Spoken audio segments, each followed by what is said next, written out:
faces. Tonight we have an esteemed set of panelists here to talk about careers for Muslims. We'll be answering a few key quintessential questions that I personally had and that a lot of other Muslims that contacted me had.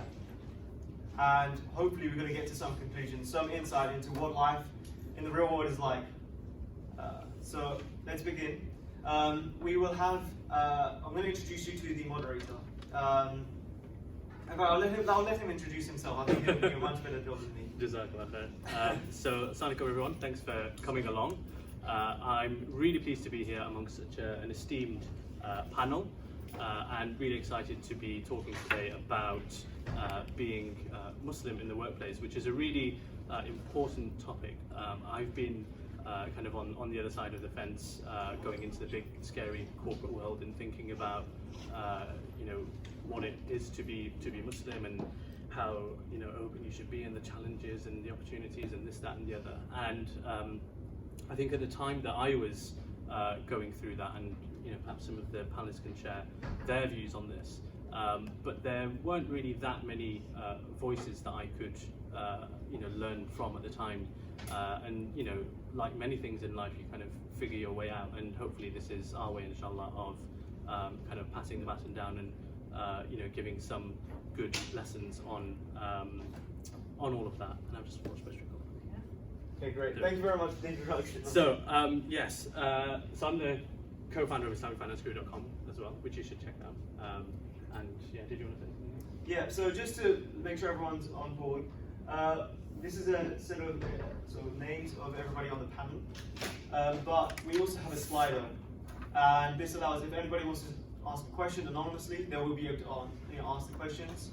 We will also have the opportunity for you to raise your hand and ask questions directly as well. So hopefully, I think this should be a good start. Thank you for the introduction. I hope that you'll enjoy it, and we can finish off with a small networking session as well. Right, so I would like to firstly just go around, and if you could all introduce yourselves, that would be great. Hi, so my name is Mina Akram. I'm the founder of two companies. So I run an Islamic finance advisory company for Islamic Ethical Finance, and I'm also the founder of a forum called the Women Islamic and Ethical Finance Forum. I think me and Harry spoke here, right, about 6 years ago. And I remember when Harry's opened, he said that students inspire me more than any other kind of platform where I speak. And honestly, that's really true for me as well. So it's actually really humbling to be here tonight. And it's great that you guys have invited us back as well. Assalamu alaikum everyone. My name is Sana. I am currently a trainee at a law firm, and I'm also the founder of a diversity initiative called Strive. This is the first time that I've actually been here. I'm not a KCL grad, I actually studied at Queen Mary. So thank you very much for inviting me, for having me here. It is an honour to be present amongst such a great panel and amongst you all. Who's next? Me? Yeah. My name is Haris Irfan. I'm a partner at Gateway, which is a professional services firm. And I also run an accelerator called IE5, which is an offshoot of a panel that we set up about 1.5 years ago called the UK Islamic FinTech Panel, which is a panel that's set up to boost London's status as a centre for Islamic finance, to connect the FinTech industry, both in the UK and globally, and to solve any policy issues with government. Assalamu alaikum. I'm Abdurrahman. I work at Deloitte in banking and regulation. I've also worked at PwC and been on both of the Muslim networks at both the Big Four. I also volunteer at my mosque. I've been the treasurer and also run the youth events there. And just kind of on what these other guys touched on kind of the importance of these IFES events. I've met both Samina and Horace at this a similar event last year. And I've done a project with Horace at Deloitte Muslim Network off the back of that, and kind of exploring the Islamic economy. And I met some other brilliant people the year before as well. So I mean, these are great things to come to. So the guys who are doing it, keep doing what you're doing, and I hope you guys keep attending, inshallah. Jazakallah khair, everyone. I'm Mohsin, ex-corporate lawyer. I quit last week to go full-time on IslamicFinanceGuru.com, which is great times for us. But just to kind of kick things off, I think it'd be nice to hear from all of you guys, because I mean, I don't know what your kind of individual stories are like at home, but it'd be good to hear a little bit about work-life balance, because that's a challenge that everyone has, kind of away from, I guess, the Muslim question, but kind of, bringing that into the equation as well. Abdurrahman, in terms of your career, maybe thinking about the start from up to now, what do you think about the challenge of work-life balance, and what would your advice be? Challenge of work. Are we talking about like work-life balance in general, like work-life Islamic balance? Both, right? I would say, kind of, I guess my own experience, I've been working for about 6 years, kind of you get better at work-life balance as you kind of go on, and recently I've kind of got quite a bit better at it, that I'm like, no matter what, I'm going to take time out to do X, Y, and Z, but also kind of know when I need to put my head down and really work and kind of hit that balance. And I think kind of as you go on, especially like I said, the big four are quite flexible in what you do, so you might have some really off periods and some, really intense periods, which is similar to probably a lot of jobs these days. So I'd say as you go on, you understand and a bit better.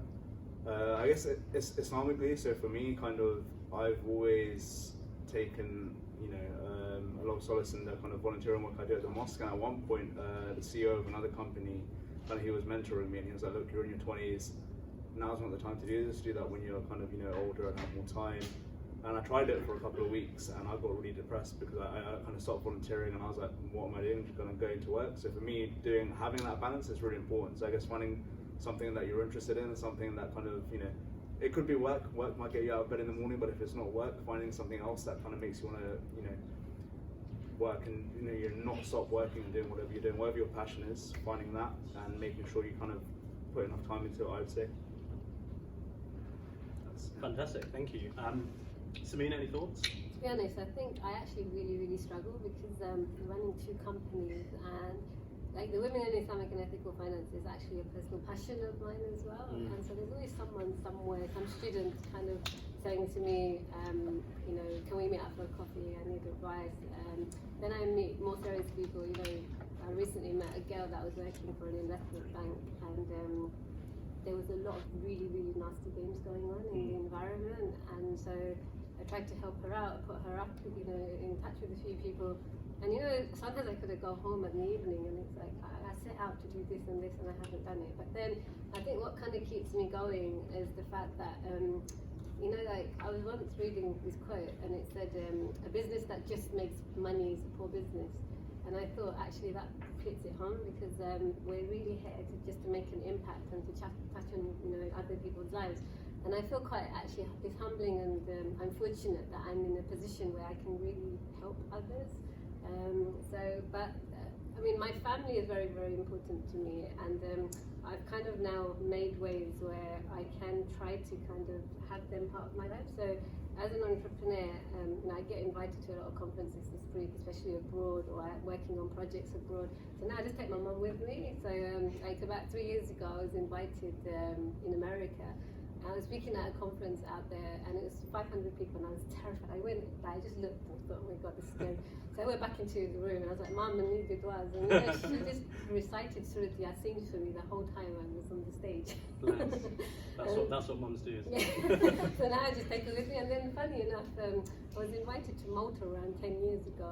And I went back to Mum and I said, I'm invited to be part of this panel on Islamic finance. And it was 1 week, and so we actually got time to kind of go out and visit various places in Malta.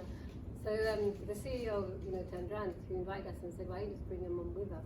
So she ended up coming with me, and then I met him in London recently, and he said, I'm surprised your mum's not at the conference. Nah, she only does international conferences. Nothing domestic. But I think just very quickly on the point, if we just go back to like Muhammad Sallallahu Alaihi Wasallam's life, he divided his time. So he was giving like his time to his wives, to his children, to then obviously setting up a state and economic system, and then there was times where he was just going up in the mountains, and it was just his alone time. Honestly, like we really, as humans, need to get that balance right, because if we focus our attention too much on our wives, or too much on the children, or too much on the work, we're going to end up with deep psychological problems. Completely agree. Haris Sifran, you're someone that comes from a banking background. What were your? I mean, did you have family back then, as you were kind of a junior banker? I got married straight out of university. Right. So I was already married. I didn't have kids until about 6 years later. Right. But, and at that point, you were still in banking? Yeah. Well, I mean, I actually, when I graduated, I went into management consultancy. Okay. Did it for a couple of years. Didn't really enjoy it because I was traveling a lot, and my wife would be with my parents at the time, and I wouldn't see very much. So that wasn't really working, and I got into merchant banking because particularly project finance, because I felt that it was a noble thing to do within the banking sphere, because project finance is, financing infrastructure and roads and railways and hospitals and schools, and that all sounds very good and noble and so on, but actually you're still using riba. So Yes. that didn't sit very well with me.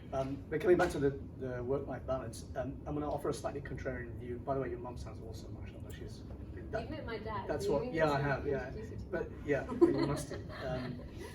I'm going to say something slightly contrarian because you're young and you're coming straight out of uni, and now's the time for go for broke, right? So if you don't emphasize the work side of things over the life side of things, then you're going to struggle later on. So depending on how competitive you are as a personality and how competitive the career is that you want to work in, you're not going to get very far if you tell your employer, I'd like a better work-life balance at this stage. And that's just an unfortunate fact. There's a lot of legislation that's changed that over the years. So I entered the workforce in the early 90s when legislation wasn't quite as good. There was no legislation for prayer rooms, for example, which you have now. But you just had to suck it up back then. To an extent, you have to do that now. And I think the people who do are the ones who ultimately get respected in the workplace. So for the first few years, it's going to be tough if you want to work in a competitive industry. So it's nice. I'm much closer to the end of my career than the beginning of my career. So I'm in the very fortunate position where I get to choose what I do, and I get to choose what time I spend, with my kids and with my family. But even so, I recognize that we are in careers and in industries that are competitive, and if we don't, I even though I work for myself, I still work 7 days a week, and I still often am tapping away close to midnight, sometimes beyond, and that's just a reality of the industry that I work in. So I'm lucky in that I'm able to establish that framework for myself, because I'm my own boss. But I think if we want to change the state of the ummah, then actually, we should strive towards excellence. And striving towards excellence means challenging ourselves, and that means working hard. Thank you very much. So now you're someone that's recently entered the kind of corporate sphere. So you're a trainee at Travis Smith, who are large corporate law firm. Corporate law is famous for kind of long hours, and in particular, you mentioned that you're in a corporate seat at the moment, which is in particular known for long hours. How do you think the landscape has changed? Because there is a lot more emphasis now on work-life balance, but at the same time, I completely agree with what Haris had to say, in that there is always this element of as a junior, you just have to put in the hours. You're someone that's kind of at the cusp of that kind of corporate career, so it'd be interesting to hear what your take is on all this. I mean, to be honest, I've just started, so work-life balance is it's not something that is currently in my vocabulary at the moment. That being said, there is a lot of emphasis on taking time away from work, and I'm quite fortunate to be in a firm that's very, very supportive of what I do. So I think in order to maintain a work-life balance, there has to be an element of communication with whoever you're working for about the things that matter to you. So for me, that's strive, because that requires a lot of time, and the firm as a whole is very supportive of it, so they back it quite a lot. They're quite invested in it at all levels, so my partners will often come up and ask me how it's doing, if I need any support, if I need a bit of time away to do what I need to do, which is really helpful. But at the same time, there is an expectation that also comes a second, so there is always that balance. So when I do have a bit of time on my hands, that's fine. I'm free to go and work on Strive and have my meetings and go for like lunches or whatever with whoever I need to go with. but if there are deadlines, which they often are, and I have a deadline like pretty much every day, if there are emails to be sent out and you're working on a massive deal, then you just have to suck it up and you just have to do it. There is sometimes you plan to get home for 7 and you're into 1 a.m. and that's just a reality of the job. So for me, it's very much about making the most of my working hours. So when I'm working very hard and I'm very much focused on that. And then when I'm not working, is to make the most of the time I have away from the office. So whether that's doing a strive or catching up with family, meeting my friends, just planning around the timing that you've got. I think that can go quite a bit in maintaining that balance.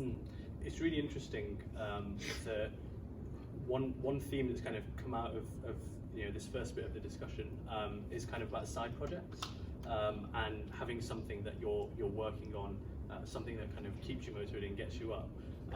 I'd be interested to hear from all of you really about what things you've been involved in over your career, particularly when you were full time, that have now kind of progressed into your main thing. From my perspective, that's Islamic Finance Guru, which frankly was something really beneficial to me during my career, and obviously now I've made the leap. You are somebody that's gone on to do your own thing, but it'd be interesting to see were you doing that in parallel with your full-time stuff, or how did that grow? Okay, so when I started working at Merrill Lynch, I think when you're trying to figure out where you want to go, and you kind of go to your friends and everyone for guidance, and to make it one of those institutions, like to make it at Merrill's or Goldman's was like the thing. So I ended up there, and then to be honest, I wasn't really satisfied. Inside me, there's always been this, I want to change the world, I want to make an impact. And I was doing my 9-to-5 job, but most of the colleagues that I'm working with were all robots, and they were all a bit suicidal, and it's kind of like, I'm in an environment where these people are just, there's no passion, like they were literally just doing their work and just going home. And then I got involved heavily in the Merrill Lynch Diversity Initiative. So, and I think it was because I was really bored in my 9-to-5 job that I kind of was like, and I love people anyway. So, Black Professional Network, the Women's Network, like you name it, Mina was there. And I started like making a lot of internal connections, and I got involved in Mulberry Schools Girls, one of the local schools that Merrill Lynch was supporting. And there, you turn up with like these guys, so there'll be like 6-7 people that are volunteering, and they're all like 60+ white male, and then you've got Smina Akram, who's the only one that can actually, was like, very kind of Bengali, Muslim, girl kind of school, and I'm the only one that could really relate to them. I get to know some very, very senior people just through the volunteering work I was doing. So then I'm going through this, I guess the next sort of this internal crisis, thinking that I'm in an environment where, a bit like Harris, like, is this even like Sharia compliant?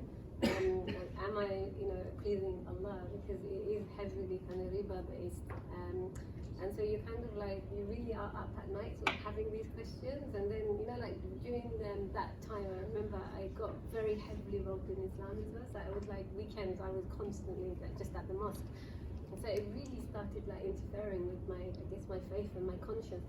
So then Sheikh Haytham, I don't know, you probably know him, right? So he used to invite Sheikh Nizam Yaqubi, who's one of the sort of great scholars who sits on practically everyone's work. So he was on our Merrill Lynch board, and I know Harris worked with him at Barclays and Deutsche. Haytham Tamim. Sheikh Nizam Yaqubi. Nizam Yaqubi. Yeah. So he did a course, a weekend course on just what is Islamic finance. So I signed up, and I was very fortunate to actually have 20 minutes time with Sheikh Nizam. The first question was that, am I going to help because I work in banking? So he said to me, listen, we're not at war with conventional banks. If we were to set up Islamic banks or an ideal bank, from an Islamic perspective, we need HR, we need IT, we need the processes, right? What we're at war with is the fact that they're conning clients, they're not being transparent, they're not being open, the way they're structuring products. So he said, go back to Merrill Lynch, learn banking, and then I want you to set up your own bank. So I went back, but I wasn't still satisfied. So what I did was all the connections that I built up internally, through the South Asian network that I was part of, I did organise an event on just what is Islamic finance. So we found out we had a desk internally, we invited our head, we had a lawyer that came, we had some internal people that came and spoke. And because I was again so bored in my day-to-day job, I made sure anyone was at my event. So we had 300 people that turned up. Now the thing with these big organizations, as soon as you're working, especially because I'm sort of like, I'm showing them the light, but they're thinking, we see money. So everyone started kind of trying to, I guess, steal my idea and, kind of like blocking me. So what I did was, all those annoying people in HR, I should say that because being recorded. It doesn't matter, you're a woman now. So I copied them all on an email, and the main sponsor was Bob Wigley, who was our former chairman at Merrill Lynch. So I just dropped him an email. I said, "Dear Bob, by way of introduction, you don't even know our department. I sit in, there's nobody, and like this is what we work on." And these networks work because they bring people together, they bring ideas to the surface, and ultimately, if you were to actually look at all the queries I'm getting from various businesses, this will drive revenue for the firm. So he sent me an email. I was so excited, he didn't get my name right. Right, Akram, coffee. So then I went up to his office, and that's when I realised I got myself into a lot of trouble. But you should do this. When you're junior, honestly, just take risks because you're not going to get into trouble. But when you're senior, then you kind of have to be careful because you will get the sack. So I went into his office, and then I realised, how big he was. It's like the room was literally, his office is this like size. And there's pictures with him, with like Prince Charles, with all these kind of prime ministers, and I'm just thinking, oh my God, what have I done? So we sat down, and I kind of just told him, I said, listen, Barclays is doing this on Islamic finance, Goldman's is doing this. No one's heard of this industry, and there's so many problems worldwide, and Islamic finance could solve this. He just sat there kind of smiling a lot and didn't really say much. And then after the meeting, he said, Samina, you're an entrepreneur. I was like, how do you spell that? Sorry. And then he said, listen, what an entrepreneur is, they see a product and they see the distribution and then they make things happen, and this is a gift that you have. And he said, I'd like to be your mentor. So I had now the chairman of Merrill Lynch, that was my mentor. The thing about Bob is that he's also a very deeply spiritual person. So he's a Christian and he's quite proud of that. And I think, to be honest, that's probably where we were connecting the most, because my faith has always been so important to me, and his was too. And so Allah would just unite. He would just align people, and it's your time to do something crazy. So then I wrote an article. He introduced me to the global head of communications. We wrote an article, what is Islamic finance? The article now goes to 30 countries across the whole Merrill Lynch offices. So by default, I become the global head of Islamic finance. Then we did an event. It gets crazier. I was part of this Internet Multicultural Network. So we had people like Barclays, Goldman, Deutsche, and this forum was about really trying to make an impact on diversity. So there's no competition there because all the banks are trying to make sure we get more female MDs at the top, we get more ethnic minorities at the top. So if Merrill Lynch did a really good initiative, let's share it with the rest of the industry, and that way we will start seeing change happen a lot sort of faster pace. So it was really good fun because I got an opportunity here where I would meet the managing directors of Goldman's and various companies, and how it kind of worked was they gave us the money and the junior people did the work. So I got involved in a lot of initiatives. I did an event on Islamic finance. I managed to convince 10 investment banks to let me do this. Then Sheikh Nizam actually came and spoke at the event. We had Iqbal Khan, the former CEO of HSBC Yamana. We had Professor Rodney Wilson from Durham University, Abu Bakr Malpur from Asher. So we had four, very, very kind of thinkers. We had 600 banks in that room, 600 people from various banks. So forget my 9-to-5 job. I had just accidentally created a role, and I think then I was getting myself into trouble with my own department because obviously what you said, you have your 9-to-5, but I was on top of that. But then jealousy, there's all sorts of insecurities, like I've been here working how many years in Sweden, shaking hands with the chairman of the company. There's all sorts that goes on. So I was very, very fortunate that the senior management then kind of stepped in, and within a week I became the head of Islamic finance for Merrill Lynch. But I'll end it there because I continue. Fantastic. I mean, that sounds amazing. And you touch on an important point there, which is about taking risks as somebody junior. And I know from my experience that I kind of had it in mind that I was going to quit quite a while ago, about 6 to 12 months ago, and that meant that I did lots of things. Frankly, I didn't really care. And I think that what you'll find, and I've heard this from a lot of people, I'm sure you'll all agree, especially the more senior ones, that the less you care, the more actually respected you become.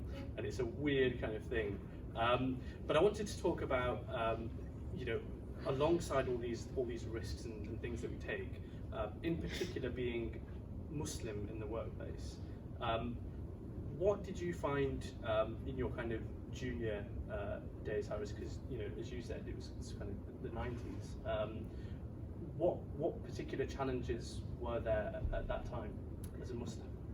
I think Islam was certainly a lot less prevalent in the headlines. There was less legislation to equalize things for people. And I remember a conversation I had with my then boss. He pulled me into a meeting room. This was at Deutsche Bank. And he said, Harris, I've heard something weird about you. I said, okay. I've heard that you pray. I said, yeah. He said, well, I always thought you were quite intelligent. I said, well, you know, Einstein and Newton believed in God. I don't think they were dumb. Yeah. He said, yeah, but you know, there's going to be a lot of changes around here soon. I wasn't working out what he was saying to me. What he was actually saying to me in coded language was, there's a promotion round, your name is on the list, and you're going to be, you know, doing different things, and can I trust you? And he said, well, you know, there's going to be some changes, and you know, you might have to spend long days in meeting rooms and negotiations and so on. And you know, you go and pray, don't you? I said, well, you've seen me leave my desk for 5 minutes once or twice a day, right? He said, yeah. I said, well, it sounds like you were going out for a cigarette. I said, well, other people go out for a cigarette or a refreshment break, and it's fine. So when I leave my desk for 5 minutes, why is that not fine? He said, okay, fair point. And you know, these were conversations that one would have back in the 90s, because you know, it wasn't normal to have a prayer room in a building, or even to work with a Muslim, and this was a kind of weird alien sitting next to you. So I think in a sense, because I didn't openly proclaim my Muslimness to people, it kind of helped them to somewhat identify with me as being one of the crowd. And I think that's one of the problems that we have, is that we are different. And when they look at us, they don't see any of themselves in us. Yeah. That's why if you're young, black and female, you're less likely to be hired by an old white man for a job. So I think those were struggles in those days. And still apply to some. Do you think it really hindered your career, or did you find ways to overcome it? You know, one's risk is written, sustenance. So we should just do the right thing. Did it hinder it? I think I had my own failings, one of which, I mean, it's very instructive to hear what Samina had to say. I mean, you're saying that don't be afraid to talk to the top guy, which was always a mistake of mine. I was very poor at networking, very good at the technical stuff, very bad at the networking. And I always thought if you get your head down, then they'll always recognize you. Do a great job, do a great technical job. They say, this guy, I must have it. And that's never the case. No. So I remember getting passed over for promotion once. And I was furious. I threw my toys out the pram and I said, I'm not coming into work anymore. And, you know, I was super mad. And then the big cheese called me from London, because I was in Dubai at the time. And he said, you know, I hear that you're very upset and so on. Well, you have to understand. And then, you know, he gave me a lot of spiel, which frankly I wasn't listening to because I was too angry. But he did say one thing that was important. He said, you never came to see me. You never came to talk to me and tell me what you were doing. I thought, why would I have to? Why can't you just, you know, why doesn't your system recognize the people who do a good job? Why do I have to get the top guy to? But actually, what you're saying is absolutely, when you're young, when you're junior, don't be afraid to go to the top guy, because, you know, that recognition is worth much more than doing a great job, technically on paper. Yeah.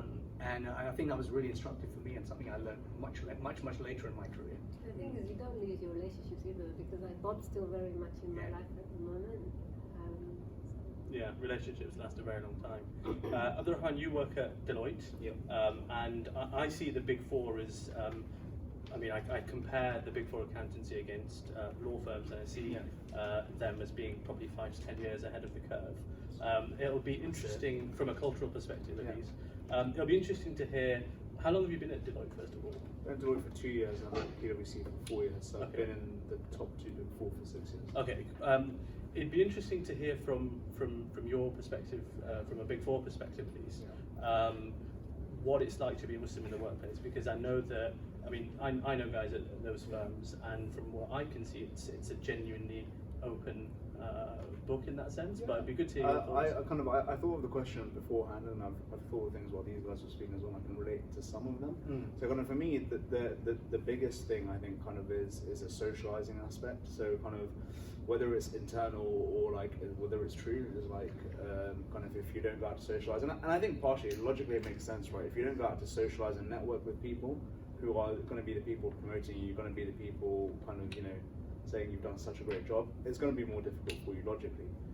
But so that would be kind of like my biggest kind of the difficulty I face. But then kind of the ways around that, and what I've started doing more recently is just trying to be more social otherwise, and trying to kind of find, I think you talked on it, like you don't have those things in common, but trying to find them in common, like, you know, everyone likes something like me.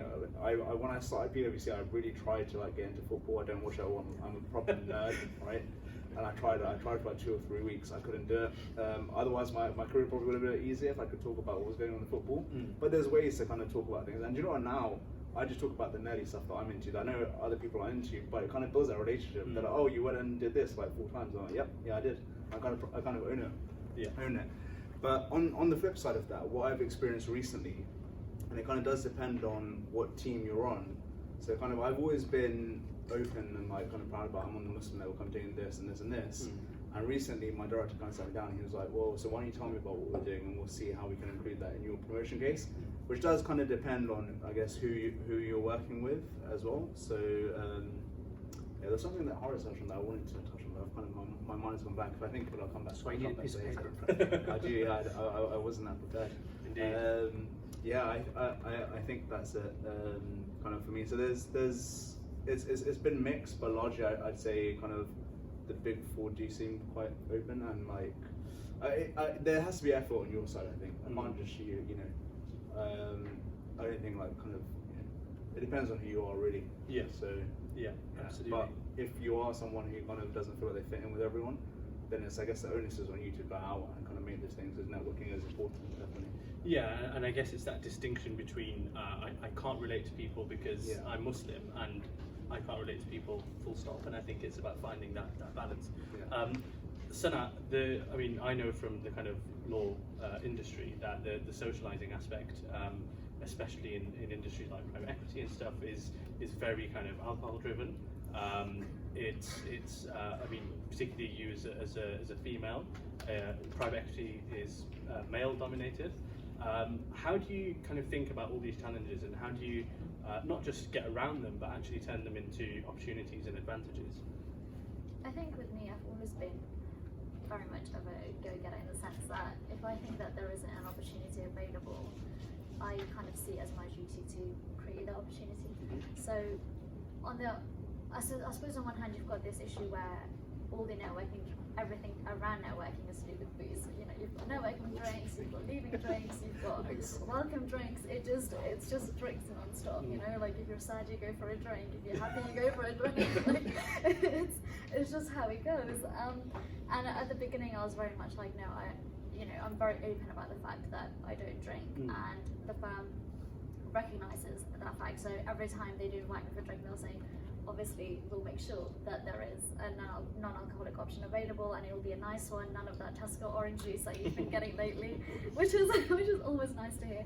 So sometimes I do go to these events. I might go stick around for like 5, 10, 15 minutes, speak to the people I need to speak to, and then leave. But that is not my only area of networking that I would do. So I see that there are plenty of opportunities to network. We've got loads of different boards. So we've got the Diversity Inclusion Board, we've got these BAME groups, we've got the Women in Law groups. So there are all these different opportunities that I see that I can be a part of. So I am literally part of all of those things. So even though it's very new and I've just started, I think it shows how much of an effort that I've been making to network, to the point that I think majority of the firm now knows me by name, so they'll see me. Obviously it makes sense because A, I'm the only one that looks like this, so that makes it easier to identify. But B, also just because I've interacted with quite a lot of people through these networks.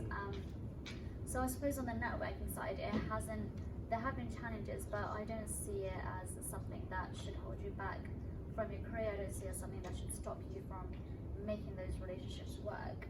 And I think there's also an element of timing. I think at the beginning I was very keen to just get to know people and, you know, be best friends with them and make it happen.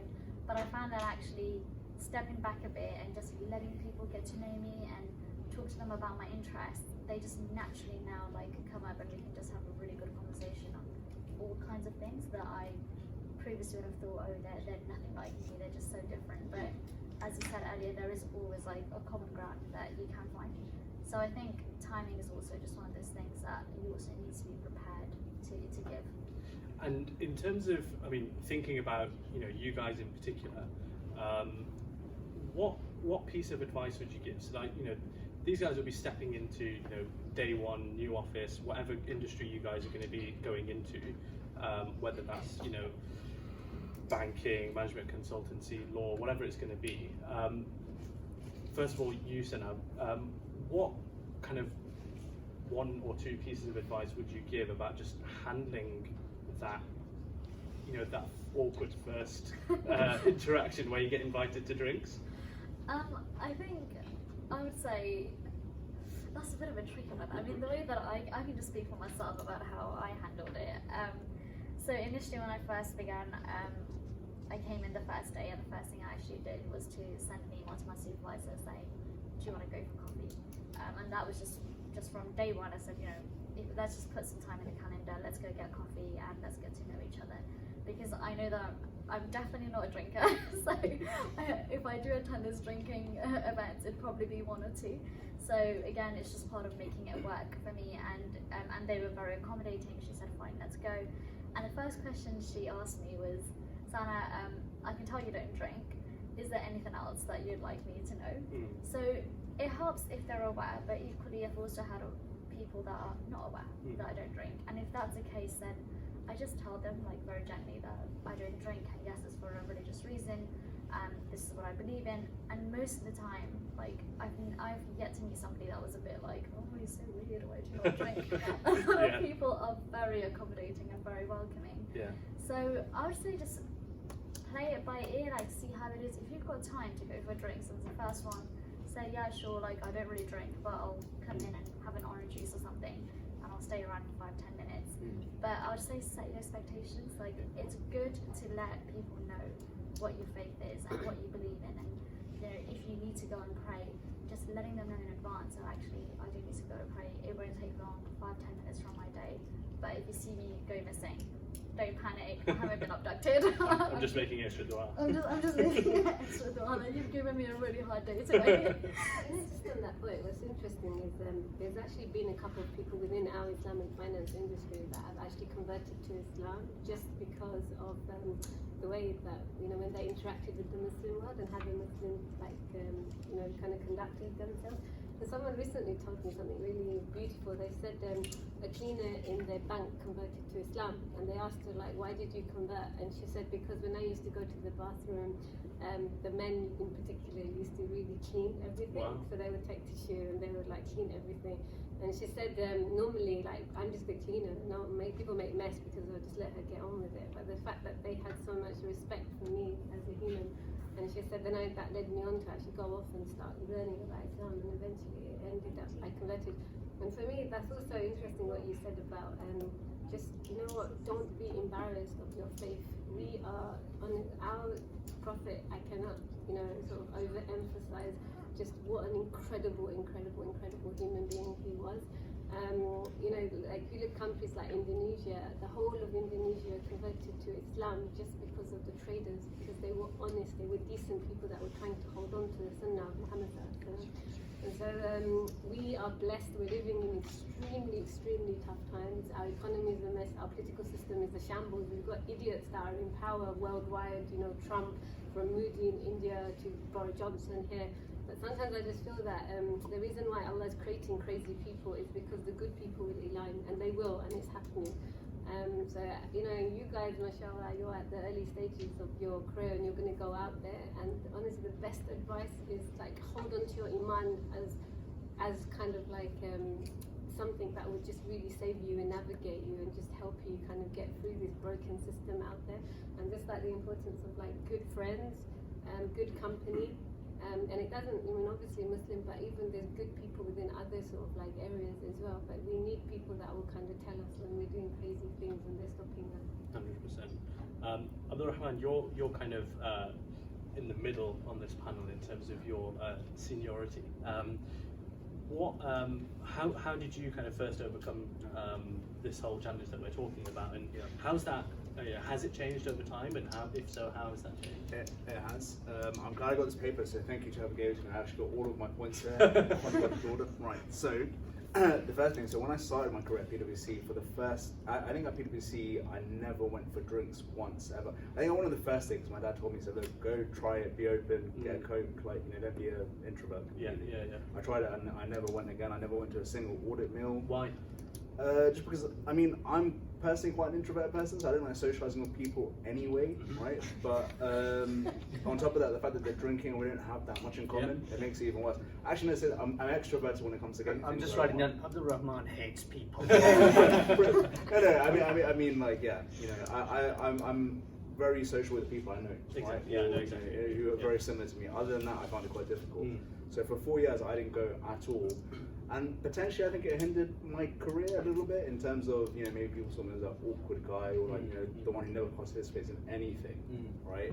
And then after that, I was like, you know, I really want to try and make an effort to not be that and kind of be a bit more outgoing. So now I go to, not all of them, but I go to like especially my small team dinners just to kind of, you know, show face and show that I'm involved and I'm invested in the same things that my teams are invested in, and I can talk to them on a social level. So that's changed, but then the points I wanted to make on here were, so one, actually, I kind of feel like we've spoken about, oh, what's your kind of attitude towards going to drinks, and I don't feel like you really need to go, like, if you don't want to, you don't have to, but I think then if you don't, then it's important to go and socialise with people in other ways, right? But it's not always like you have to go to drinks, like to kind of be seen as something. There's ways around it, and the second point is kind of what other people have talked on with the risk, right? So kind of being involved in the mosque, I'm quite lucky to have access to quite like knowledgeable religious people, and so someone else was asking the Mufti a question, and he kind of mentioned this example, and I can't remember all of the details on it, but essentially saying that if there's a pot of gold in this place that you're going to, you know, like break through the window to get it, or you can kind of wait and go through the door, go the proper way. Essentially, it's the same amount of gold that you're going to get. So, kind of, you have to understand that, you know, it's not your manager that promotes you. It's not you personally, because I mean, you guys are all students. So in terms of getting the job, it's only up to Allah, right? In terms of what you get. So the other one would be dua. And the second point we touched on quickly was duty. So when you asked on the other questions about, sorry, I'm kind of backtracking now, but I've got the paper, right? So when you asked about kind of, I guess it's partly advice, but about the side projects as well. So for me, mine is kind of like a volunteering nature, and that's something I'm passionate about. But I would say kind of, you know, alhamdulillah, all of your, you know, students hopefully go on to do amazing things, go into an amazing jobs. And I feel like my advice to you would be, personally, I feel like it's kind of our duty as people who have had this opportunity to kind of, you know, learn these skills that you're going to learn in either university or career, to kind of give back somehow. That would be my advice. Is that done? Thank you. And Haris, what are your thoughts on this? I never got over the alcohol issue, never, and I never will. So I mean, your experience is common to many Muslims, almost all Muslims in this country. And unfortunately, like, you know, it's a side topic, but a lot of Muslims now do drink, whether it's peer pressure or, you know. And then they think it's cool and I'll be accepted now, but so you'll never get anything accepted. Sana, I thought what you said was very interesting about, you know, they're happy they drink, they're sad they drink, they just drink. I mean, it's part of the culture, and it's hateful to me, and I never will get over it. So I don't think I ever will attend those kind of events. I mean, I play cricket in the summer, and my cricket club is a great place. They're lovely people. I enjoy playing with them. I enjoy the people there. But, you know, they all drink, and that's how they socialize. And there's always a little bit of a distance, a little bit of a barrier. No matter how friendly and how much you engage with them and how many connections you find, never quite be the same, because that alcohol is such a major barrier. And it's just a sad fact. So that's your test. That's your test. I mean, that will define who you are. And, you know, that will make you stronger. And makes life tougher for you compared to people who do drink, but that's the reality of life. And they're all really, really useful insights. These. I've got a few things to add just from my experience. The first is that one of the really important ways to get over this issue of kind of distance between people, I think is just being really good at your job. I mean, you talked before about just being technically very good, and I think that although going out there and networking certainly internally is really important, being really good at what you do is an important part of internal networking, because you'll get the respect from your immediate circle, and trust me, people talk in an office. You might think that you're not important enough to be talked about in an office, but you will be talked about, especially in relatively small offices. So that's the first thing I wanted to say. The second is that as an extension of that, you can really build excellent one-to-one relationships with people. So I was lucky enough to be at a firm where, and I got my relationships to a point where I could walk into pretty much any partner's office and they would give me 10, 20, 30 minutes of their time, not even work related, just to have a chat. And I think that really helps me. And the third practical tip that I wanted to give was that if and when you do end up going to some of these events and it's a bit uncomfortable, the point to leave, especially if it's going to be quite a heavy night, is like just before they start getting drunk, because they're going to forget about the whole thing anyway. But they'll remember that you were there at some point, and it's all good. I was in a hotel once, and when I started my career as a management consultant, we had to work far away from home and stay in hotels, and the whole team went for a dinner one night, and then I left early because they started drinking. I went back to my my hotel room, and about 2 o'clock in the morning, I got a knock on the door. My manager walked in, just steaming drunk, and he just walked in, pushed me out the way, and lay down on my bed. Oh, God. And that's the kind of thing you have to deal with. And I had to literally just drag him out of the room, dump him outside the door, and shut the door behind him, and let him sort himself out. But that's the kind of thing you have to deal with. Indeed. Yeah, no, that sounds like a funny story. One of the things that I wanted to touch on was about job applications themselves, because no doubt you guys will all be at varying stages of your degree. So some of you will be going for internships, and some of you will be going for full-on jobs and things like that. What I wanted to touch on specifically was the kind of Islamness within your job application. I know some firms, for example, are doing kind of name-blind applications these days, and all sorts of things to try and remove subconscious bias. But Sana, certainly I use kind of Islamic finance as a bit of a strength within my application. I'd be interested to hear if you brought anything kind of Islam related into your corporate law applications.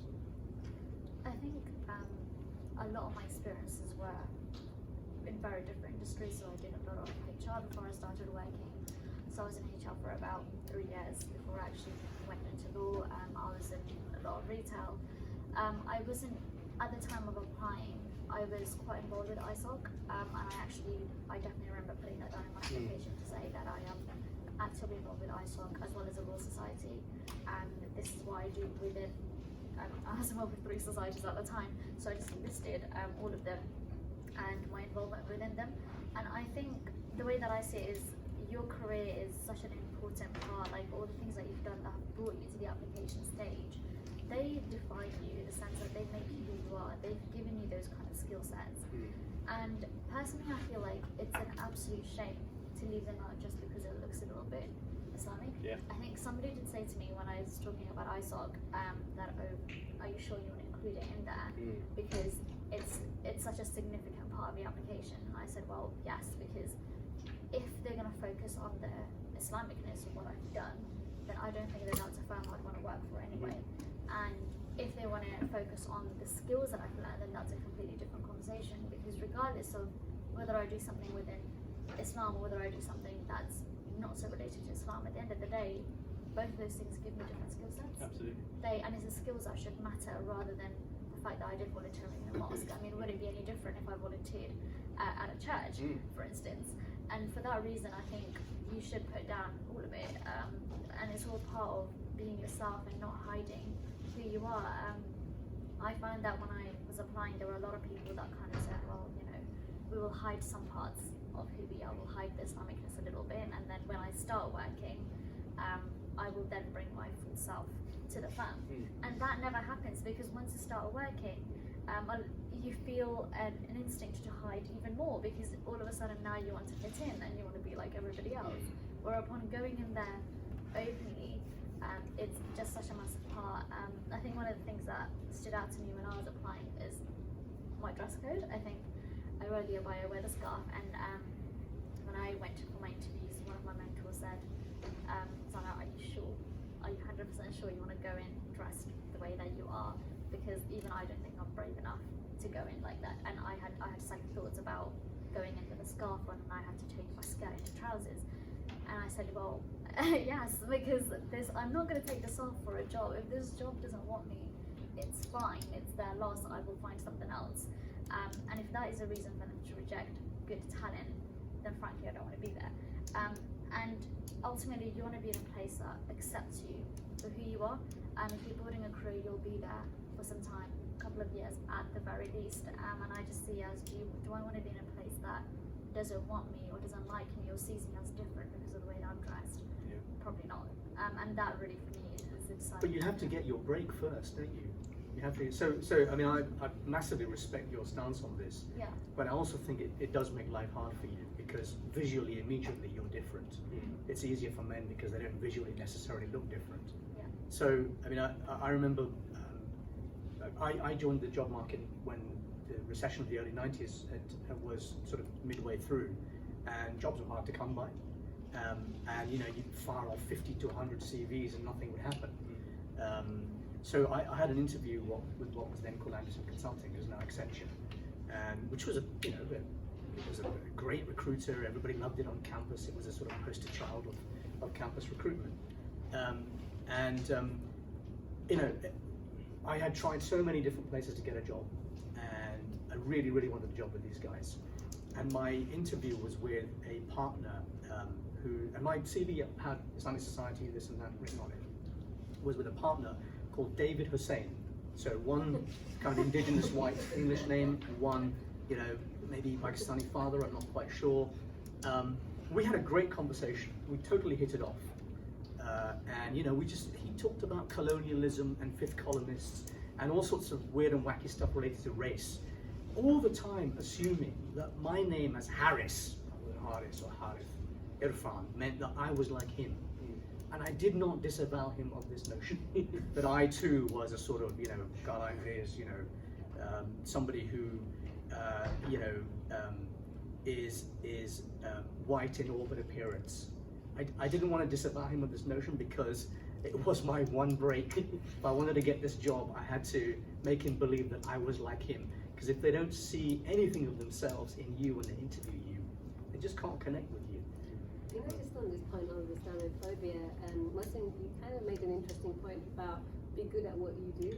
Because what I found was from our experience at Melrose, what was really not driving Islamic finance in wealth management or even in other sort of parts of the business was the fact that we had a few financial advisors and they'd won a lot of really big deals in the market, but they were kind of saying that we want this, you know, to be done in an Islamic way. And people quite high up at Melrose were actually saying that this is going to lead to terrorist financing. And we actually lost a couple of deals to Deutsche Bank as well because, you know, literally like they weren't giving them that opportunity. So I was kind of picking this up because I was sitting in wealth management. So to me, it was, you know, we can't go out there and start hating them for this because it's ignorance, and the way you fight ignorance is through dialogue and education. So this was why really we were, okay, let's set this like forum up, let's, you know, try to explain to them what Islamic finance is about. And what was interesting was the guy that was heading Islamic finance at that time was gay French. And so having him come up and like talking about Ibn Rushd is amazing, and, you know, it breaks so many stereotypes. Yeah. And then, so even with our forum, so when Women in Islamic and Ethical Finance started off, at the beginning, I kind of got a lot of help from the industry. So people like KPMG, Samir Hijazi, we launched at KPMG, they kind of paid for all our marketing, everything. And then I was kind of thinking at that point that there's so much, there is Islamophobia, and you know, we're $1 trillion whatever dollar industry, 1% of world economy. Why aren't we bigger? Because the conventional market, you know, we're not like going in there, we're not talking to them. Like even if you look at this ESG, SRI space, they're so close to us, they're so closely aligned. But when you go to an ESG conference, there's not one Islamic finance guy speaking on the stage. So from early on, I was kind of thinking, when we launched this forum, it was okay, yeah, women empowerment. And also, I'm not really a feminist. I used to go to a lot of conferences, and I used to find these women just needed counselling because they were so angry and they were just blaming men. So me, it was like, no. As humans, you're bringing something to the table, so am I. But yeah, 80-60% whatever decision makers in the world are men, so they need to be part of the dialogue. But we had to find clever ways of trying to say to them, listen guys, you need to do more for women in power. So then, so when we first launched, I was very, very lucky that I got some really big breaks, and like what Harry said, your risk is destined, and don't chase it, it will come to you. Just be a good human being. I was at a conference, and there was 400 people in this room, and it was like 8 to 10, and I'm a consultant, so I don't get back out of bed till 10. So I work, I turn up at 10 o'clock, and I hit the muffins and the tea, and I met this really amazing woman out there. So we got talking, and she gave me some amazing advice. And then it turns out that the sheriff, the keynote speaker, who was on the stage wearing the whole bling bling, is his wife. So I was like, what do you do? Are you a banker? And she's like, no, I'm a vet. And so we ended up, because I've got a little cat, so we ended up having some really interesting conversations about cats and all sorts. And then she went, and she's a Charles Darling, so he came over and we started having a really interesting conversation. He then invited me to the Old Bailey. Had lunches with the judges, so I met 10 of like the most senior judges in the country. And the one person that got me was, the female judge. So I went up to her, Judge Wendy Joseph, and I said, it's so refreshing to see a woman here. She said, I'm the only one. So I said, and she does all the high-profile kind of murder cases here in the UK. So I said to her, I've set up this like women's forum, can I bring them? That event, I didn't invite really anyone really from Islamic finance. I invited all the MDs and from Goldman's and Deutsche and the various places, and mostly they weren't even Muslim. But the good thing was they were kind of seeing that this is a credible thing Sminny's got, and she's got a reach of some very interesting people. That's how I got an event at ING. That then the chairman actually came and opened one of my events. That was on ethics and regulation, and then I did an event at Ashet's, and then I got like all the other, because they were kind of just looking, well, who is she, what she's about.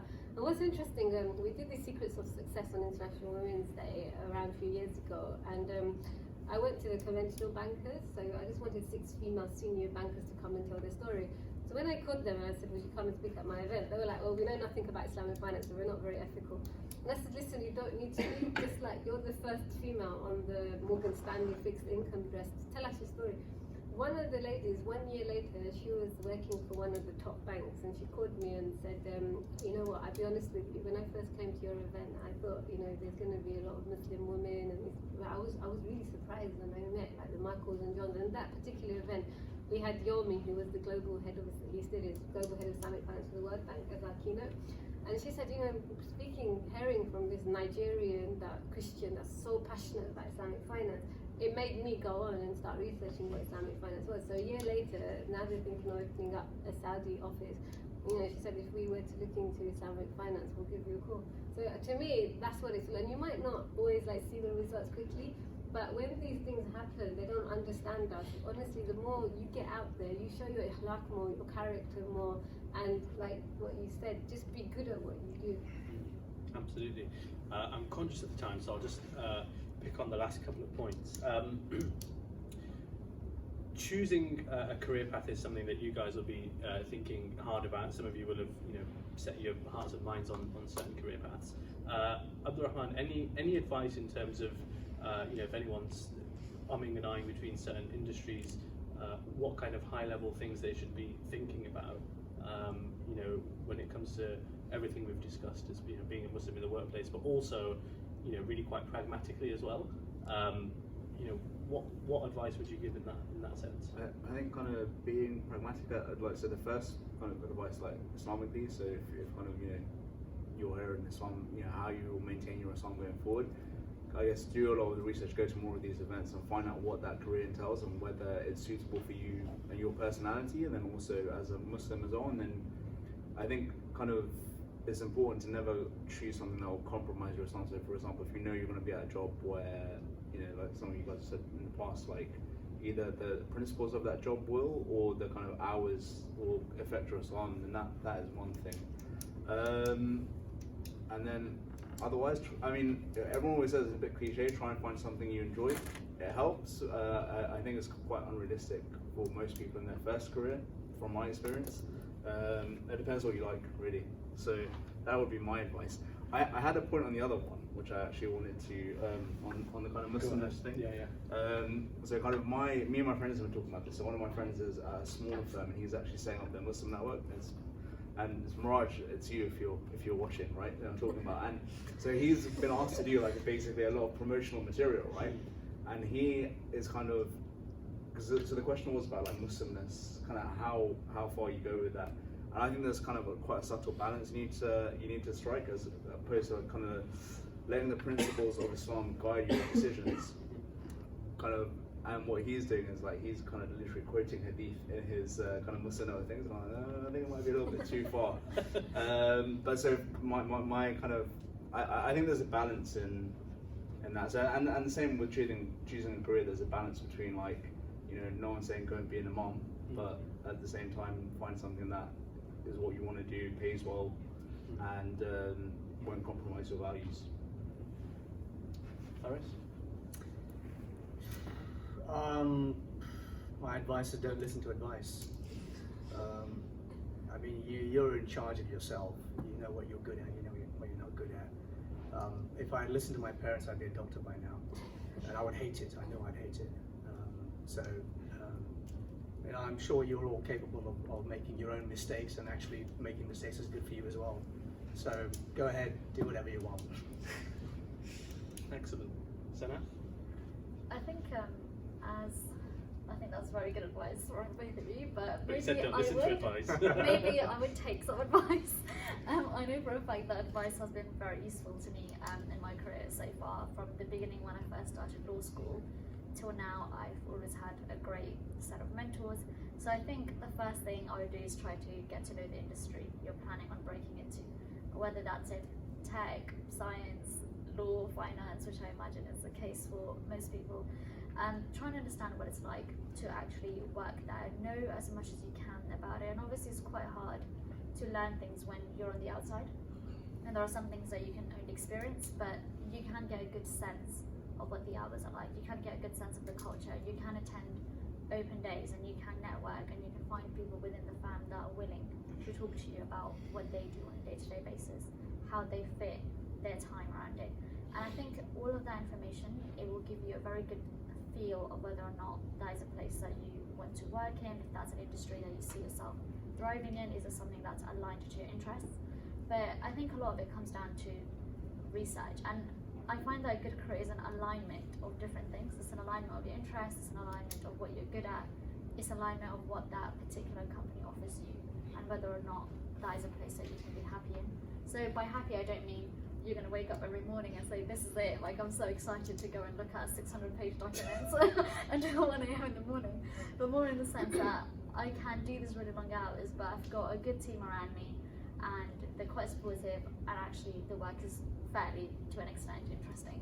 And those are some of my key things that I was looking for when I was looking for a job. You know, I'm actually just like I'm kind of on Harris with this, and also I'm a big believer in Istihara. Everything I do is Istihara. And I remember when I first started at my companies, in the first couple of years are so hard, and honestly, you would really want to give up. And the easiest option is to go into Goldman Sachs and become a robot. But I think I'm kind of glad, because every time there's opportunities will come, the first thing I would do is just recite to Rikat and just do Istihara and just ask Allah for guidance. And then sometimes when I was getting too confused, I would literally just book a flight and go to places like Istanbul or Konya. And honestly, I know you're going next week, but like, these places are just full of spiritual heritage. And like what actually really inspired me to launch Women in Islamic and Ethical Finance was when I went to Fez, Morocco. So there it was just a holiday with my brother, and we visited the University of Al-Qarawiyyin. Now this university is not many people know this, but for the girls here, this was founded by a Muslim woman. There would be no Oxford, no Harvard, nothing in the world if it wasn't for Fatima al-Fakhri. Honestly, know your heritage, because what Muslim women have brought to the table is just incredible. We set up the orphanages, we set up the hospitals, we did so much. And what's so sad is those people aren't even recognised in our mainstream curriculum or anything like that. I remember I went there, and this was such a beautiful place that I almost felt like Fatima al-Fakhri was kind of speaking to me. I went back to the hotel and I started researching a bit about her. What really got to me was the fact that, you know, when great visionaries come to life, they know. Allah tells them, they're shown that this is your purpose in life and you're going to do crazy things. Fatima al-Fakhri knew that she was about to do something that was going to be insane. And you know, that university, it became a meeting point for the Maghrib, for the West, for all corners of the world. She didn't just produce Muslim scholars, she produced Christian and Jewish scholars. And what was so incredible about her was the fact that she looked towards the skies and said that, I know I'm going to do something insane, and what I'm scared is this success is going to turn me into an arrogant, pompous, like most CEOs of most institutions out there. And she said that I want to fulfill my right before Allah first, and I don't want to change who I am. So Fatima al-Fakhri said to Allah, I will fast every single day of my life until this university is built. Some say it took 3 years, some say 18 years, but Fatima al-Fakhri fasted. They say this is qualities of a leadership. This is like people who really surrendered to Allah. This is why Allah kept raising them and kept raising them. So really, you know, we don't need all these self-helpful books and whatever, and all this career guidance. You don't need them. All you need to do is have your silence, your seclusion. And sometimes you're so bombarded, these financial careers, blah, blah, no, forget all that. Just go and look at a sunrise. Just book go to Istanbul. Go in those incredible places where these people brought so much light to the universe. And honestly, these people, just look at the heritage and what they did in these countries and how they transformed and they reformed societies, institutions, and people's hearts. Excellent. I'm going to add some thoughts here as well.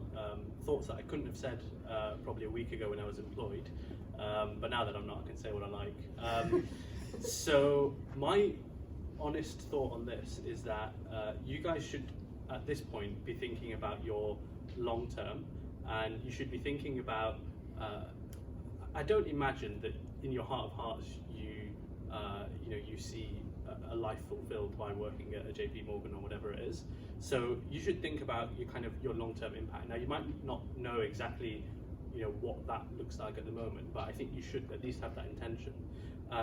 And then I think you should go into these excellent jobs that you can get into because of your excellent educations and your excellent backgrounds. And the first thing you should think about when you set foot in is, how quickly am I going to leave? You should be thinking about your exit strategy, because honestly, it will not just help you to actually leave, but it will help you in your career. And I say that from genuine experience, and it sounds like you guys agree. Feel free to disagree. But the less you care about the place that you're in, to a point, the more and I've seen it with multiple people, they tend to get respected more, they tend to go further, ironically, but it's just the way it works. And the other key point about these excellent companies that you'll go into is that you can really leverage being there. So, Samina talked about her excellent networks that she's gained from people like, companies like Merrill Lynch and stuff. You'll get excellent relationships, you'll get access to amazing clients and stuff, and you should absolutely leverage all of that.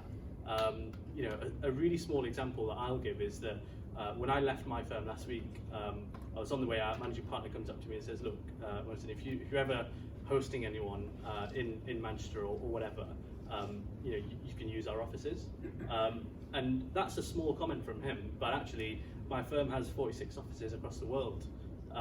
So these relationships, they get you very far.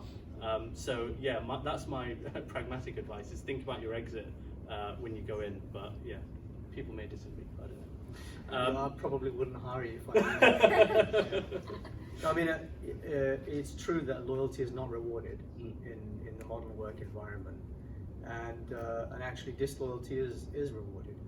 And we've all seen individuals who hop jobs every year or two and seem to do very well for themselves. But ultimately, I think people's personal dignity and integrity is something that they should value for themselves, and other people will value it. So, showing loyalty to individuals, to integrity, to ethics, to standards, people will always see that. Whether you don't show loyalty to an institution, but as long as you show loyalty to those personal standards, nobody can ever miss that. Completely agree. Okay, so to wrap up, I just want to go across the panel, starting from you, Samina. If you were on this side of the fence, what advice would you give to yourself, having had the benefit of your entire career? Honestly, summarized really simply is just trust Allah. You know what? Everything's written. Your risk is written. What's going to happen is truly written. Just surrender. And if you know, obviously, every institution has a prayer room. If they don't, what really got me through those aggressive, especially Merrill Lynch, and it wasn't easy. It was really tough, and they really tried me and they tested me. I used to just be above the trading floors. We used to have a prayer room, and that prayer room saved my life. And you know, just like there's certain du'as as well for like work politics. So one of them, Hasbunallahu wa ni'mal wakeel, ni'mal mawla wa ni'mal nasir. I swear to you, you will see angels fall out of the sky to protect you once you start doing these du'as. So and that's your armor. You know, you're in these environments and you're surrounded by dead people because I mean they're good human beings, but because they've got no spirituality, they're not like cleansed in that kind of way. And you don't want to get dragged into their toxic way of thinking and their games and their environment. And so we need to protect ourselves. And the only thing that's really going to get us through this is holding on to Iman and Salah especially. Sana? Well, I was on the other side not too long ago. I would say, I think I should have trusted myself more. Trusted myself and trusted Allah, because I think there were times when I was so set on certain goals, I was so set on working for like certain corporates, which now in hindsight and after I had actually attended it, which I actually didn't feel very comfortable about.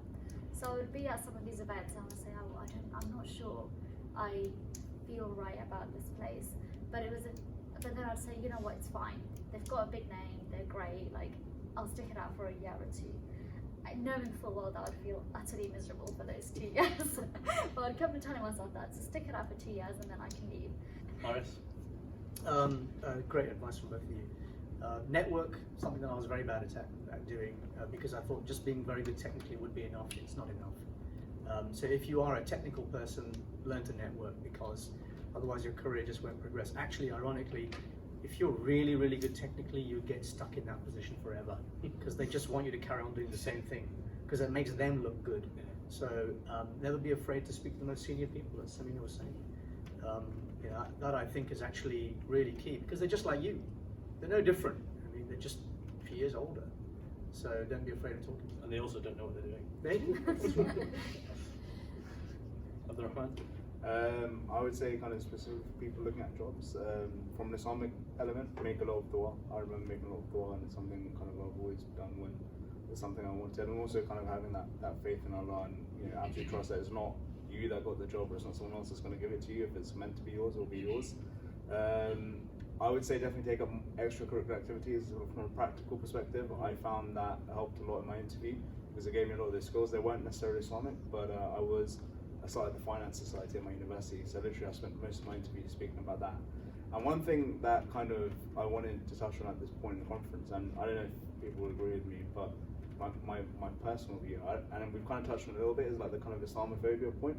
If it was me, and I don't know, my friends me and me have had this conversation, they say, well, you look white, so you didn't really have the same problem that we do, right? But I feel like kind of if someone goes into like an interview or something with that like mindset, like I'm not going to get this because I'm Muslim or because I wear a hijab. I've never had that with anything, or like kind of with other things where people say, oh, I've done X, Y, and Z, therefore I'm going to be like this. I just kind of like kind of what Horace said, just get on with doing the thing. Yes, you should be open about kind of certain aspects of your Muslim personality to a degree. Don't shove it down people's throats. But also at the same time, I'd say kind of don't go in there with a mindset that because I'm from X, Y, Z country or a Muslim or I look like this, I'm going to be discriminated against. Just go in and kind of like be your best self, I would say. That's my advice. Well, Jazakallah khair to all of the panels, and we have some questions.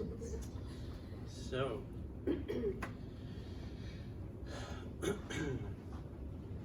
the first question.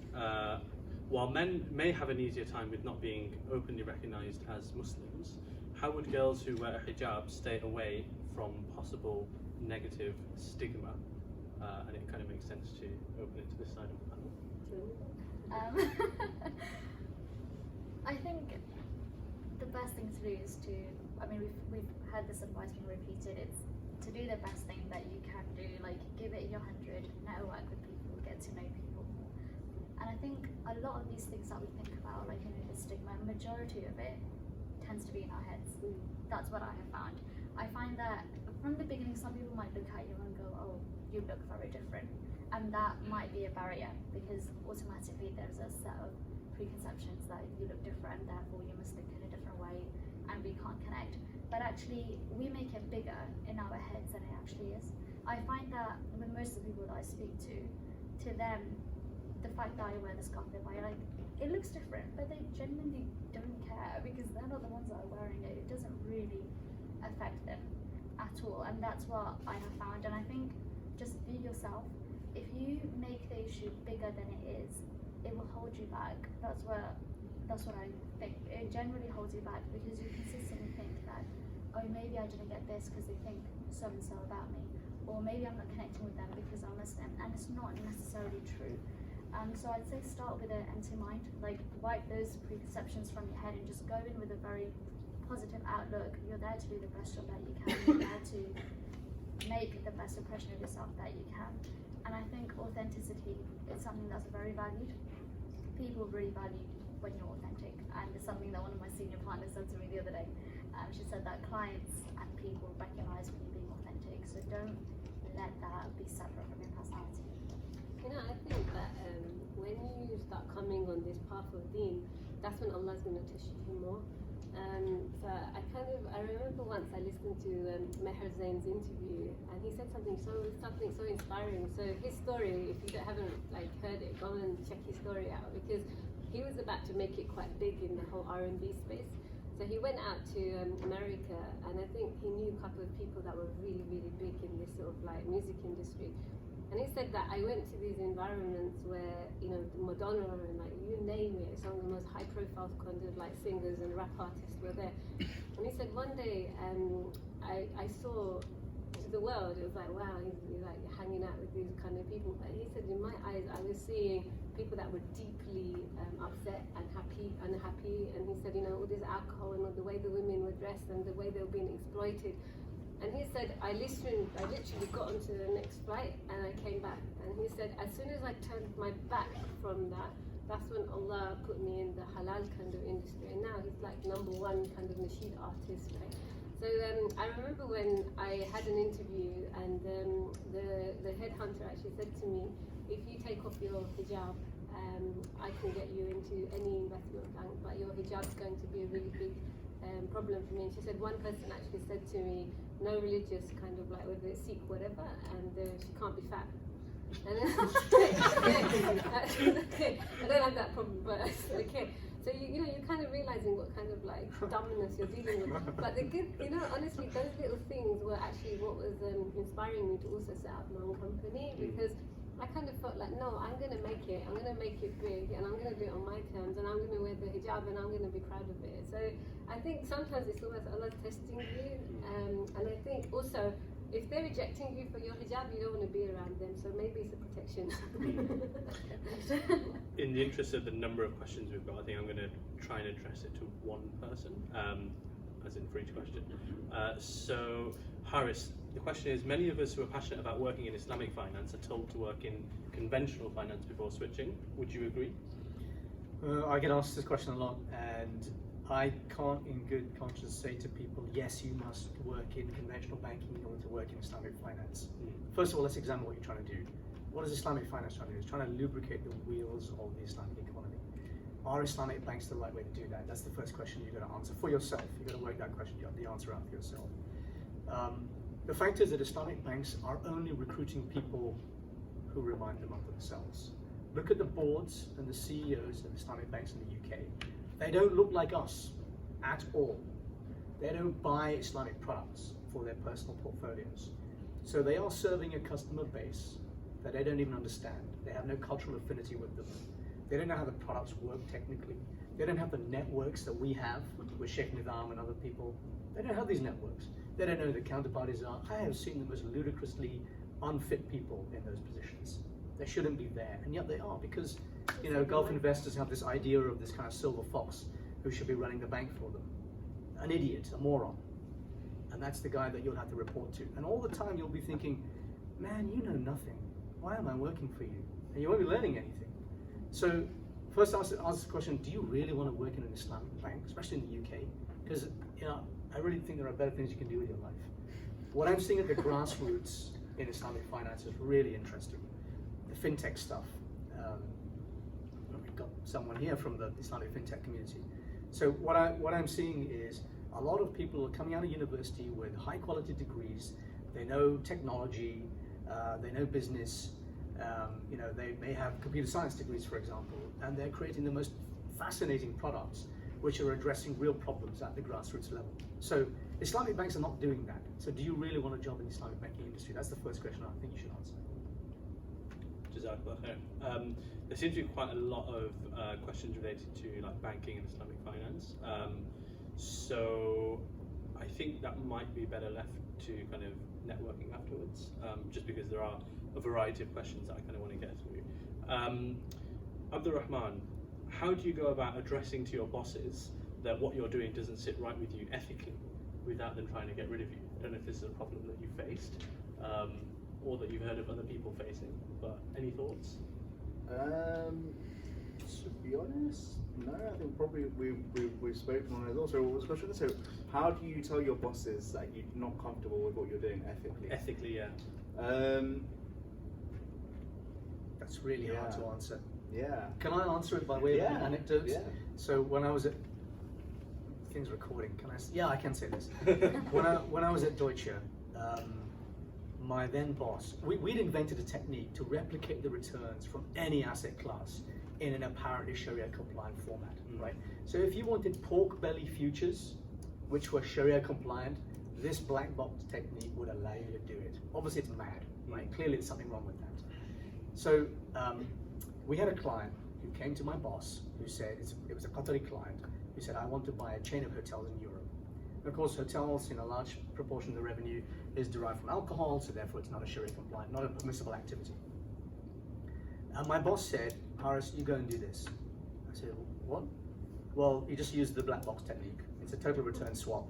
You swap out the returns of this alcohol and you give it the returns from something halal. I said, mate, this is not how this works, right? You have to follow letter and spirit of the law. Just because I got a generic fatwa that says I can use this technique doesn't mean I should use it for everything, clearly. He said, do you know that we're drafting up a redundancy list right now? I said, bring it on, seriously. If you want to get rid of me, that's fine. Just make sure I don't have to come back and sue you for this. So I think you really have to stick to your principles, because the moment there's this phrase, Americans like to use it, it's not personal, it's business. It's always personal. Everything we do is personal. Our relationships with each other, with our family, with our friends, with our business colleagues, with our business counterparts. Everything we do is being judged by Allah. So we better do it right. We have to apply the same standards to everybody we'll deal with. And just because it's business doesn't mean we can be dirty. Can I add to this, right? Because I've got a point that doesn't really answer the question, but it kind of does touch on what Haris said. If I ever gave him the paper, you're going to regret it now. But anyway, my point is, so one, it was about ethics. So kind of what I do, I guess, like auditors are kind of, you're meant to be ethically anyway, like accountants. So I kind of have to think about ethics and what I do, and there's no kind of cutting corners kind of thing, and the stuff that we do. But touching on the back of what Haris said about kind of doing the right thing and being judged by Allah. So kind of a way that I've recently been trying to look at life and think through life, and I went to Ibrahim College to learn Arabic, and they do personal development hours there. And I don't know if any of you have met Sheikh Shams, but he's a brilliant guy that kind of sits on the boundary between like religion and being quite forward thinking. So he's kind of created this little template, right, of Islamic self-development, and what I want to try and develop that with him into is kind of like a little matrix, right? And I think you can apply this to life, and it applies to work and being a student and everything. But I think if you look at your life from the angle of, I guess, like kind of, what are my employees' rights on me? What are so and so's rights on me? What are my clients' rights on me, etc. And something that Haris touched on as well, which is Islamic point perfectionism, and then all of that kind of overarching that God is looking at me. I think whatever you do in life, you'll be successful. That's kind of like a kind of good way to look at things. I think in terms of what you're looking for from a career, like understand what the rights on you of other people. That would be it. Agreed. I think the last thing I would personally add is have kind of relationships with people who you know to be quite upstanding and ethical, preferably people a bit more senior to you, just to act as a bit of a bridge if you do get into those tricky situations. Can you explain what you meant by the less you care, the more respect you get? I'm happy to answer that because I said it. I think what it means is you stop, especially when you're a junior, and you'll be very familiar with this in a law firm, there is a very, very strong tendency, it's completely natural, to just basically be a lapdog. And actually, the funny thing is, people don't respect that. What they respect is someone who, as we kind of said earlier, is really good at what they do, they're hardworking, but also has principles and kind of knows when to stand up for themselves.